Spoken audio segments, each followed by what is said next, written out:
محمد ابو طویلہ پہلے ایک مکینک تھے۔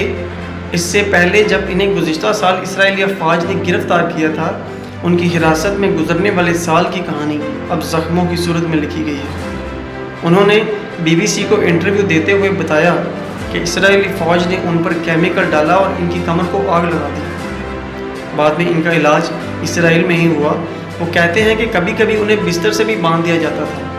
وہ بتاتے ہیں کہ تفتیشی کمرے میں لے جاتے ہوئے انہیں تشدد کا نشانہ بنایا جاتا تھا۔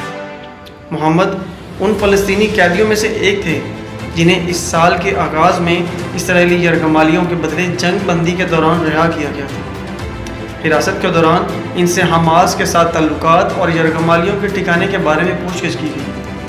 انہوں نے بتایا کہ انہیں اسرائیلی فوجیوں نے تب گرفتار کیا جب وہ اپنے خاندان کے ساتھ ایک چیک پوسٹ کراس کر رہے تھے۔ اس کے بعد وہ کہتے ہیں کہ 1 سال سے زیادہ تشدد اور تذلیل کا سلسلہ شروع ہوتا ہے اور اتنا مارا اور بازو اور ٹانگوں سے خون بہنا شروع ہو گیا۔ پانی سے محروم رکھا گیا جس کی وجہ سے ان کی جلد پر چھالے اور انفیکشن بن گیا۔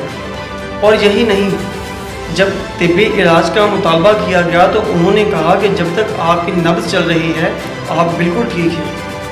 BBC نے قیدی کیے گئے اور بھی کئی غزہ کے رہائشی مردوں سے بات کی تو انہوں نے آنکھوں پر پٹی باندھنے، ہتھکڑی لگانے اور دباؤ کی پوزیشنز پہ رہنے پر مجبور کیے جانے کا ذکر کیا۔ بعض نے کہا کہ انہیں طبی نگہداشت سے محروم رکھا گیا اور انہوں نے قیدیوں کو حراست میں مرتے ہوئے دیکھا۔ جب ان کے الزامات بین الاقوامی قانون کے ایک ماہر کے ساتھ شیئر کیے گئے تو انہوں نے کہا کہ جس طرز عمل کا الزام لگایا جا رہا ہے وہ یقینی طور پر بین الاقوامی اور اسرائیلی قانون کی خلاف ورزی ہے۔ بین الاقوامی قانون کے مطابق تمام قیدیوں کے ساتھ انسانی سلوک کرنا لازم ہے۔ تشدد کی مکمل طور پر پابندی ہوتی ہے اور قیدیوں کی بنیادی ضروریات کو پورا کرنے سے متعلق ذمہ داریاں ہوتی ہیں۔ قید کے وقت اس نوجوان کی زندگی بدل گئی۔ وہ اپنے زخموں کی وجہ سے اب کام نہیں کر سکتا۔ وہ جنگ بندی معاہدہ جس کے تحت ان مردوں کو رہا کیا گیا تھا، مارچ میں اسرائیل کی نئی جارحیت کے بعد وہ ختم ہو چکا ہے۔